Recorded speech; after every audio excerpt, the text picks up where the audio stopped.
Bonjour à toutes et à tous, j'espère que vous allez bien. Aujourd'hui, on se retrouve pour une toute nouvelle vidéo Lego. Dans cette vidéo, je vais ouvrir mes toutes premières boîtes de pièces qui viennent de chez Lego. Donc, vous savez, c'est des boîtes qu'on remplit avec le mur pique-brique dans le magasin Lego où il y a une sélection de différentes pièces et où on prend celle qu'on veut, et le but c'est de remplir la boîte le plus possible pour bien rentabiliser l'argent. Donc voilà, je me suis décidé à acheter pas mal de pièces qui vont beaucoup servir à la ville Lego. Donc je vous propose qu'on les déballe ensemble. Ok, donc j'ai pris 3 grosses boîtes parce que pour moi je pense que c'est plus rentable.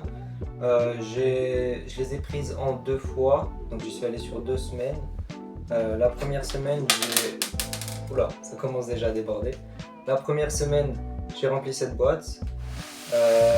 La deuxième semaine, enfin, c'était pas sur toute une semaine, hein, c'était un jour d'une semaine, j'ai fait ces deux-là, parce qu'il y avait des pièces très intéressantes pour la ville. Donc, je vous propose qu'on déballe d'abord celle-là. Donc, on a le petit autocollant. Et vous pouvez peut-être voir qu'elle est bien remplie. Voilà, si je vous montre déjà, ça déborde presque. Donc on va essayer d'enlever l'autocollant, que ça ne gêne pas. Hop là. Bon, voilà, je vais le coller là.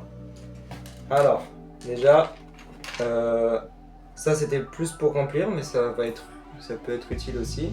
J'ai pris pas mal de briques comme ça. Donc c'est des 1 par 4 gris clair. Donc voilà, j'en ai fait plusieurs tours. Donc celle-là, hop là.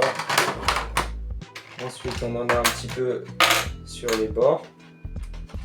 Donc après j'ai mis quelques pièces pas très intéressantes, mais voilà. Ensuite j'ai pris une tour de celle-ci. C'est aussi des briques de maçon pour les maisons. Bon, je n'en ai pas pris beaucoup parce que j'en ai pas trop l'utilité, mais je me dis ça peut toujours servir un jour. Donc voilà.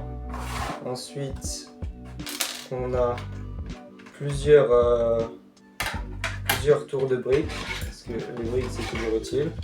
On en a 3 blanches, une bleue. Bon, j'étais pas sûr d'à quoi ça allait servir le bleu, mais j'en ai pris quand même au cas où. Ok, j'ai pris pas mal de beige. Je ne souvenais pas que j'en avais pris autant, mais tant mieux. Je crois que j'en avais pas assez. Donc voilà, j'ai pas mal de tours de briques. Et puis encore une ici, voilà. Ensuite, aussi des briques de maçon. Je sais pas si ça s'appelle comme ça, je me souviens du nom en anglais, mais voilà. J'en ai 2 en gris foncé, même 3 d'ailleurs. Ok, j'en ai 2 autres en marron.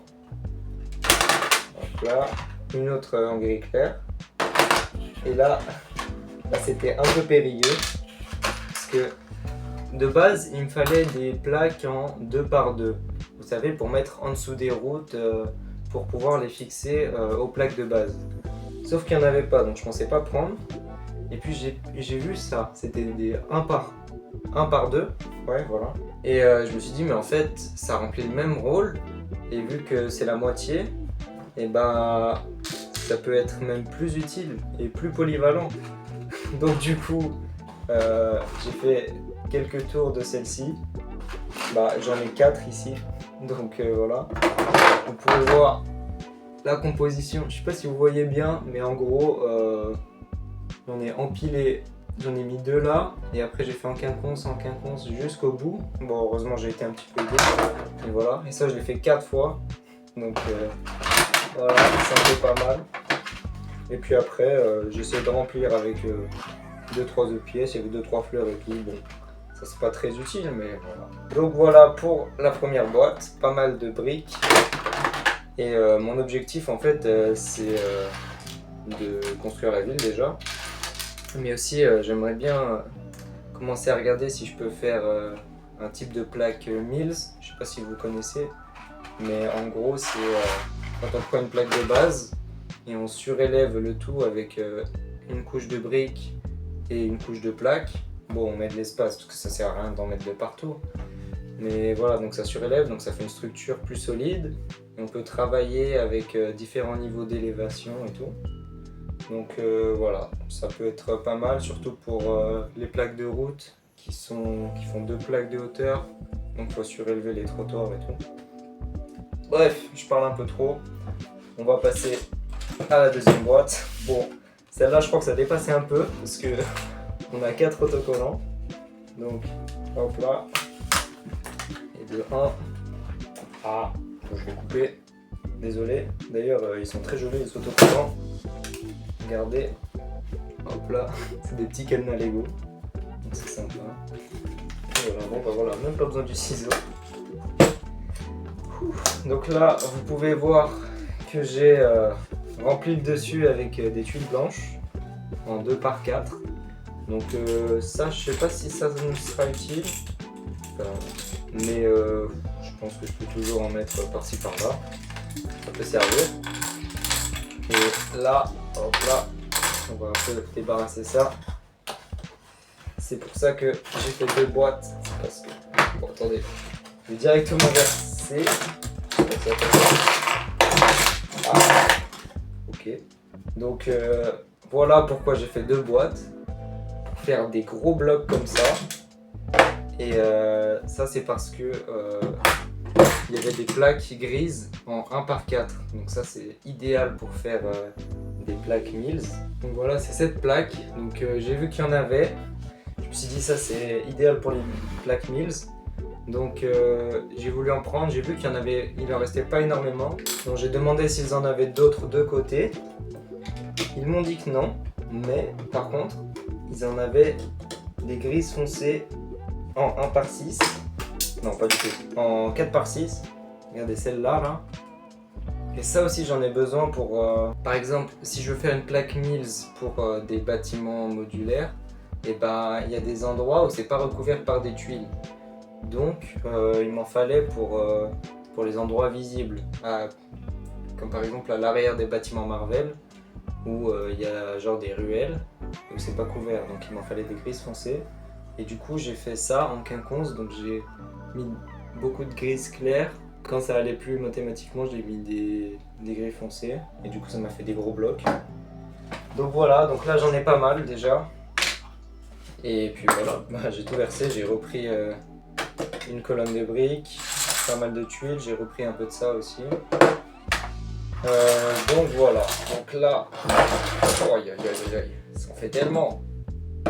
Bon, c'est un gros achat, là j'ai décidé d'investir un peu dans la ville Lego, parce que je commençais à me perdre un peu. Et ça va être vraiment très utile. Donc maintenant, on va passer à la dernière boîte. Ok, le cadenas est ouvert. Bon, attendez, désolé, c'est un peu en bordel. Hop là. Et hop là. Donc, et bah, j'ai fait quasiment la même chose en fait. Vu que j'y suis allé. Le même, enfin, vu que c'était 2 boîtes la même fois. Donc, on va passer. Ok. Donc cette fois, j'ai repris un peu de briques. Voilà, j'en ai repris une tour de plus parce que il m'en fallait aussi. Si j'ai beaucoup de plaques mais pas de briques, ça va être compliqué. J'ai refait une tour de 1x2 jaune, des plaques. Et voilà. Et on a encore 2 gros blocs comme ça. Je pense que là, pour la ville, on est plutôt pas mal. Bam. Et bam. Et ouais, j'ai encore ce tas là. Donc là, on est pas mal. On a tout ça de briques, je sais pas si vous voyez. Carrément, ça dépasse du cadre. Mais voilà, donc là, j'ai un peu mis le bordel. Mais vous pouvez voir les achats que j'ai fait. Et ouais, je suis super content. Ça va me permettre d'avancer sur la ville Lego. Et par conséquent, de faire plus de vidéos pour vous aussi. Et voilà, donc dites-moi si vous pensez que mon choix de pièces a été judicieux. On verra ça dans la ville Lego de toute façon. Par contre, ce qui est sûr, c'est que j'ai très bien optimisé les boîtes. Même ça a dépassé un peu, mais ils ont été gentils. Ils ont quand même mis plusieurs autocollants. De toute façon, ils savent faire pour vendre. Donc voilà, moi je suis très content. Je vous remercie d'avoir regardé cette vidéo. Si vous l'avez aimé, n'hésitez pas à la liker et à vous abonner. Ça fait toujours plaisir. Nous on se retrouve bientôt pour de prochaines vidéos. Salut!